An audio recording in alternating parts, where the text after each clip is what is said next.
That's right, that sometimes you may realize that your life purpose is this, but you can manage or be ready for that, let us say in 20 years. And I may say that when I was teenager, I was sure that I'm going to be a writer. Not only artist, but writer, write books.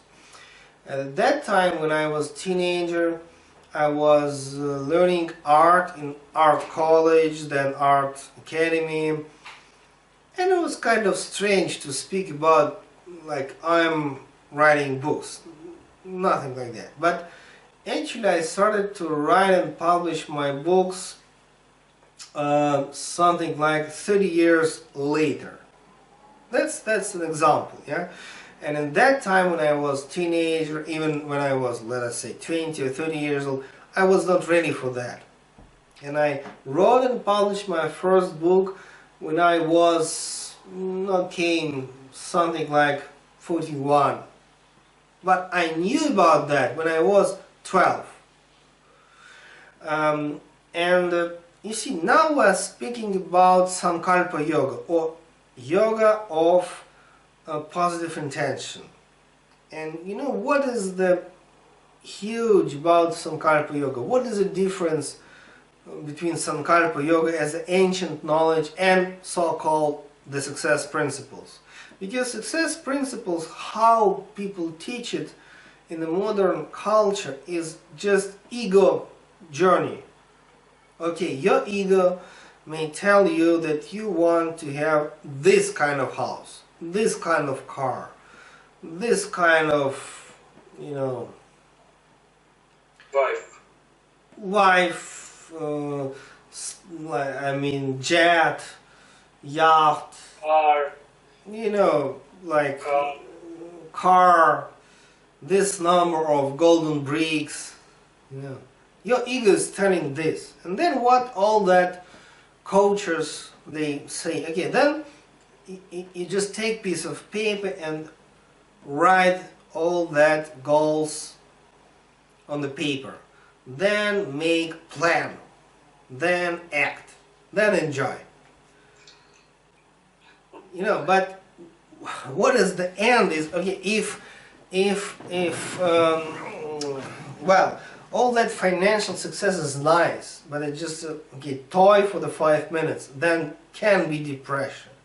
If you're forgetting about your spiritual and intellectual and creative foundation, then all that success, in a sense, financial and material, just toy for the 5 minutes. Then, for the whole life. For some people it can be toy for the rest of your life, but then I'm very sorry about that people. If they're happy only because they have huge number of whatever material objects and they're happy, I'm very sorry about that people. They're losing the huge opportunity for the spiritual evolution. That's the point.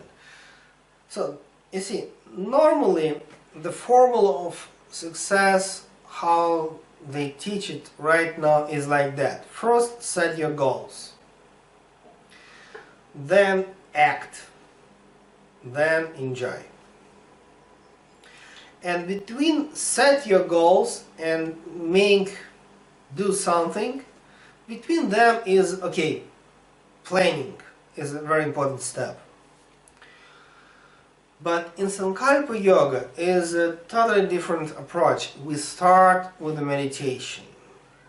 Because only if you're a spiritual practitioner, only if you're a meditation practitioner, then you may come close to your soul, to your connection, relation with the God.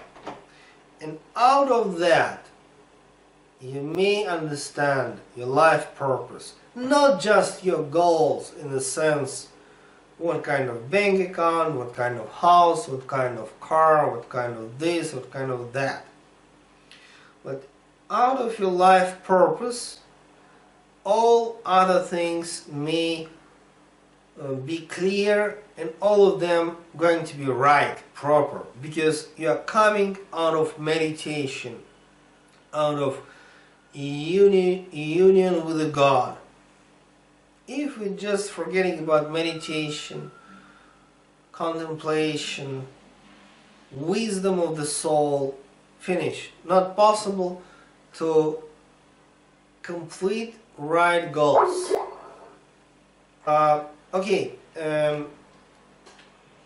So it means the formula of success for Sankalpa Yoga is meditation, then understanding of the life purpose,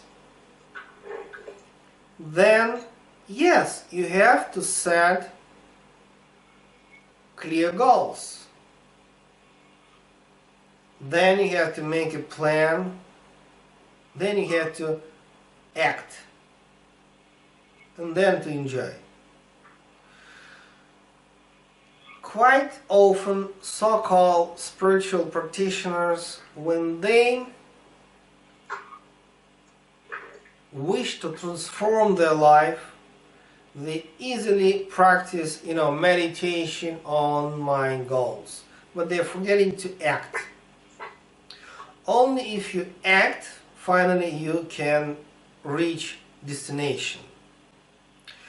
And it's interesting that not only in Europe, but even in the United States, because, the United States is the country of action. But even in the United States, spiritual practitioners, they're forgetting to act. They're meditating whole day on the question, I want to be rich, I'm very rich, and they meditate and forgetting to act. That's another question, but maybe it's not genuine, maybe it's not real goal, but people quite often forget to act. And you take Albert Einstein. He created certain ideas, scientific ideas, but then he done a lot of things to prove it. So he was a person of action. Without action, no all that scientific discoveries by Einstein. Only because he was able to act.